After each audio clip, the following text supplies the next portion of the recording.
Student, welcome to academic year 2020-2021. I welcome to all class MCOM first year in KGS College Kopargaon. I, Ajit Dhanwate, Department of Commerce, in the subject is Income Tax, A group, Advanced Accounting and Taxation.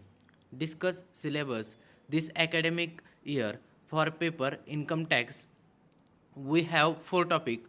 First is concept and definition history of income tax in India. So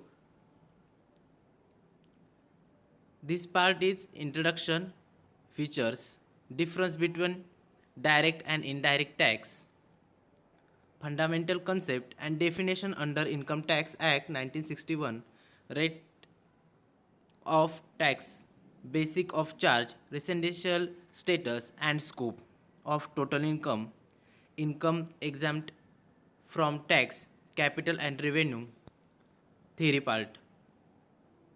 so भारतातील प्राप्तिकर संकल्पना आणि त्याचा इतिहास आपण ह्या चॅप्टरमध्ये बघणार आहोत.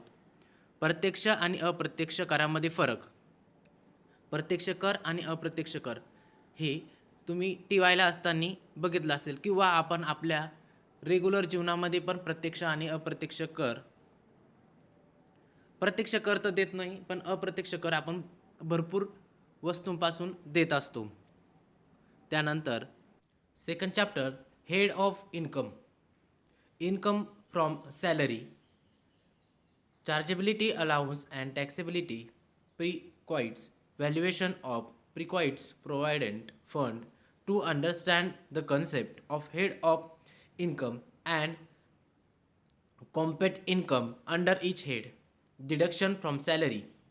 यामध्ये उत्पन्नाचे जे काही प्रमुख आहेत, फर्स्ट वेतनातून उत्पन्न, यामध्ये अनुदान व कर पात्रता, परवान्यांचे मूल्यांकन, भविष्य निर्वाह निधी, उत्पन्नाच्या प्रमुखांच्या संकल्पना समजून घेण्यासाठी आणि प्रत्येक प्रमुख अंतर्गत उत्पन्नाची मोजणी करणे व यातून वजावटी याचा अभ्यास बघणार आहोत.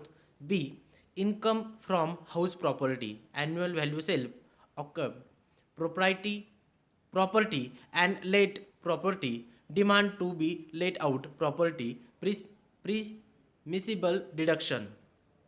यामध्ये घर मालमत्तापासून उत्पन्न, वार्षिक मूल्य व स्वताब्यात केलेली मालमत्ता आणि मालमत्ता प्रॉपर्टी परवान्यायोग्य वजावटी. त्यानंतर C income from business of profession, meaning of business profession and vacation deduction expressly allowance depreciation, specific allowance, method of accounting, maintenance of book of accounting, audit of account. व्यवसाय किंवा व्यवसायातून मिळणारे उत्पन्न, व्यवसायाचा अर्थ, व्यवसाय आणि व्यवसायाच्या वजावटी मांडणे. त्यानंतर घसारा, खात्यांच्या पुस्तकांची देखभाल आणि लेखापरीक्षण. त्यानंतर D capital gains, meaning, types of exemption, भांडवली नफा, अर्थ आणि प्रकार सवलती. त्यानंतर income from other sources, chargeability, deduction amounts not deductible.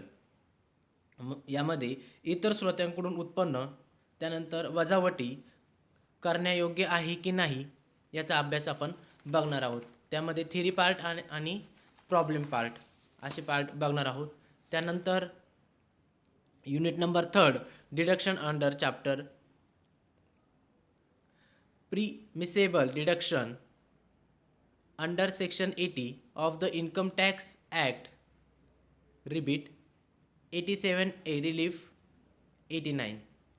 अंतर्गत वजावटी, यामध्ये प्राप्तिकर अधिनियम कलम 80 परवान्यायोग्य वजावटी, रिबेट 87 कलम वजावटी संकल्पना यामध्ये समजून घेणार आहोत. आणि unit number 4 competition of gross total income and assessment of companies. यामध्ये एकूण उत्पन्न आणि कंपन्याचे मूल्यांकन, स्वतंत्र आणि हिंदू अविभाजित एकूण करपात्र उत्पन्नाची गणना, कंपनीचे कुटुंब आणि मूल्यांकन, या समस्यांचा अभ्यास करणार आहे. म्हणजे स्वतंत्र कुटुंब आणि हिंदू अविभाजित कुटुंब या कुटुंबाची उत्पन्न त्याच्यानंतर करपात्र मोजणी याचा अभ्यास बघणार आहोत. त्यानंतर स्वतंत्र हिंदू अविभाजित कुटुंब आणि कंपन्याच्या करपात्र उत्पन्नाची गणना करणे या 4th चॅप्टरमध्ये अभ्यास करणार आहोत.